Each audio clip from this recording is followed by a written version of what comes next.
Baru-baru ini Ruben Onsu buka suara mengenai banyaknya informasi palsu alias hoaks yang beredar mengenai putra angkatnya, Bertrand Peto putra Onsu.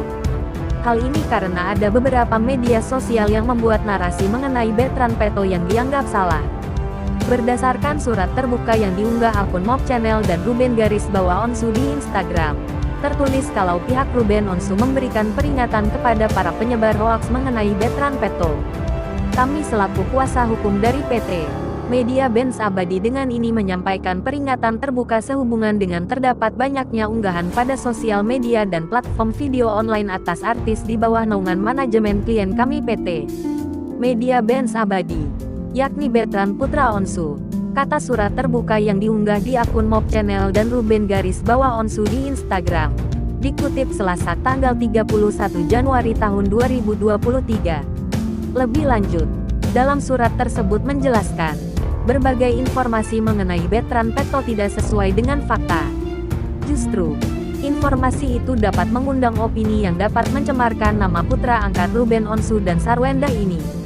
Adapun unggahan sebagaimana yang dimaksud adalah unggahan yang mengandung informasi yang dibuat dengan narasi tidak sesuai fakta maupun narasi-narasi yang termasuk opini tidak baik yang diduga dapat menyebabkan pencemaran nama baik dari Bertrand putra Onsu. Lanjut surat tersebut. Dalam surat tersebut juga terdapat peringatan keras kepada jika masih adanya oknum yang membuat informasi hoaks di media sosial. Pihak Ruben Onsu juga tidak akan segan untuk melaporkan secara hukum yang berlaku. Apabila sejak surat ini diterbitkan masih ada oknum yang melakukan kegiatan ini, kami akan proses sesuai ketentuan hukum di Indonesia, tegasnya. Mengutip situs Fakultas Hukum Universitas Muhammadiyah Sumatera Utara, terkait penyebaran berita bohong ini juga diatur dalam beberapa pasal di Undang-Undang.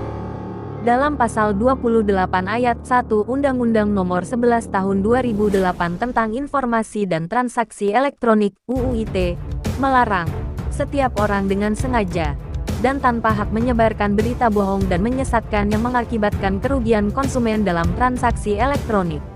Sementara itu, dalam Kitab Undang-Undang Hukum Pidana KUHP Pasal 390 yang berbunyi, barang siapa dengan maksud hendak menguntungkan diri sendiri atau orang lain dengan melawan hak menurunkan atau menaikkan harga barang dagangan, funds atau surat berharga uang dengan menyiarkan kabar bohong, dihukum penjara selama-lamanya 2 tahun 8 bulan.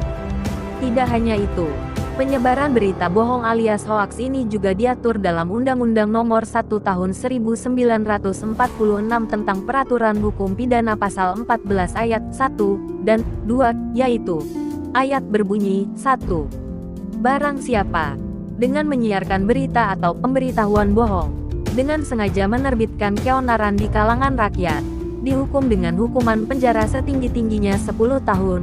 Ayat 2, berbunyi, barang siapa menyiarkan suatu berita atau mengeluarkan pemberitahuan yang dapat menerbitkan keonaran di kalangan rakyat, sedangkan ia patut dapat menyangka bahwa berita atau pemberitahuan itu adalah bohong, dihukum dengan penjara setinggi-tingginya 3 tahun.